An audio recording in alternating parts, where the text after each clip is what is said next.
Hello everyone. Thanks for all the wishes yesterday. This is the pre-market report video for today, 2nd Jan 2024 for the Indian stock market in terms of Nifty and Bank Nifty. Yesterday, Japan, China, Europe and US all were on holiday, so no global market. And also I checked all the major US stock offline market price, which also haven't changed much. It's around 0.1 to 0.15% only. So it's just our data. And if you check the FII and DII data, usually DII have the gross purchase and sale for 8 to 9,000 crore rupees. That was just 6.5 to 7,000 crore rupees, which is okay and decent. As a DII side, the net bought for 410 crore rupees. And in case of FII side, the gross purchase and sale value is around 1.5 to 2,000 crore rupees, which is also understandable since I said both European and US market were on holiday. So that's what in plain eyes as a straightforward it's conveying. But what I am interpreting from this data is all this 1.5 to 2,000 crore rupees gross purchase and sale is also from either DII or the domestic promoters who had their company registered in either Mauritius or Dubai or in Singapore, like the tax havens. To be honest, it's very difficult for the company to get the people from Europe or UK or even from US to work on New Year's Day. So yesterday's trade value plus 30%, 2.5 to 3,000 crore rupees of trade on the regular day is done by the local people through the FII route. Again, it's very hard to find it accurately, but this is the rough estimation. Anyway, that's the overall activity of FII and DII.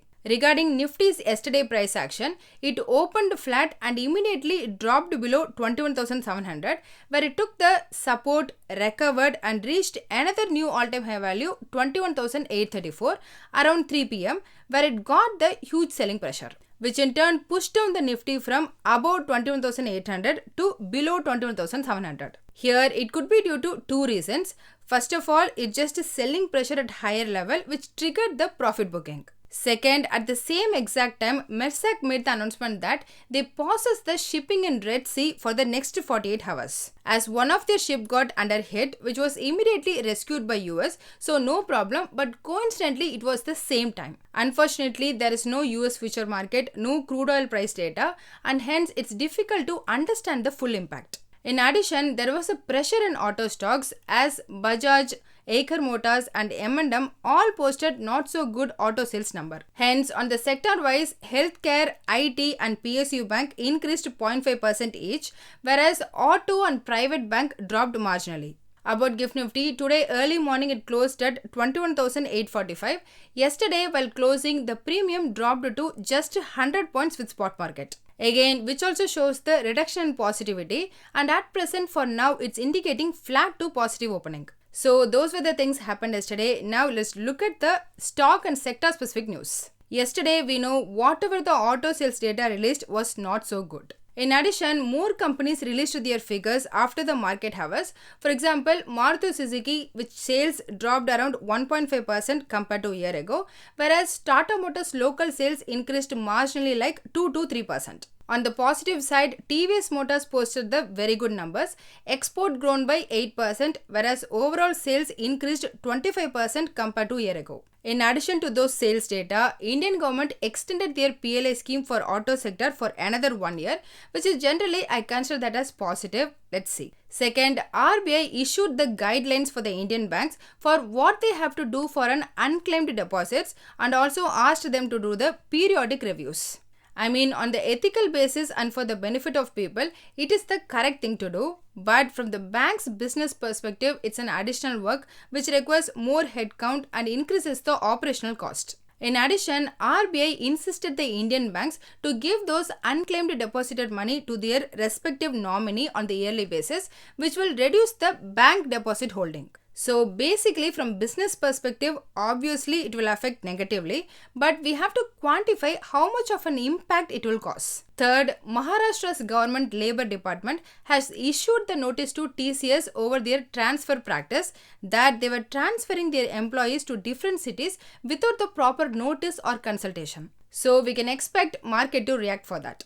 Fourth, HUL, Ultratech Cement, Asian Paints and LIC all got the GST demand notice. Here, LIC and HUL are major impacting company. LIC got GST demand for little above 800 crore rupees, whereas HUL got the GST demand for 450 crore rupees. So probably we can expect some clarity towards it and its influence in the share price. Finally, for the December month, after 8 months of continuous increase, power consumption in India dipped 2.3%. So again, that also will influence to some extent on the power stocks. As a summary, global momentum haven't changed much. It's same pause as it was like yesterday morning. Asian market earlier today will react for this mega Chinese stimulus package announcement yesterday. So more probably, I expect them to react positively, but let's see. For now, GIFT Nifty is indicating the flat to positive opening and the US future market opened mild to positive now. Anyway, moving on, as per stock open interest, Eicher Motors, IEX, Bata India, Abbott India, Birla Soft, Ramco Siemens and L&T Tech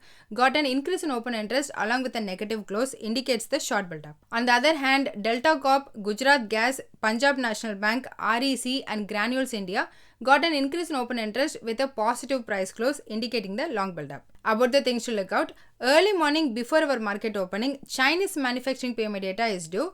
Then during our market time at 2:30 p.m., Europe's and UK manufacturing PMI data is scheduled to release.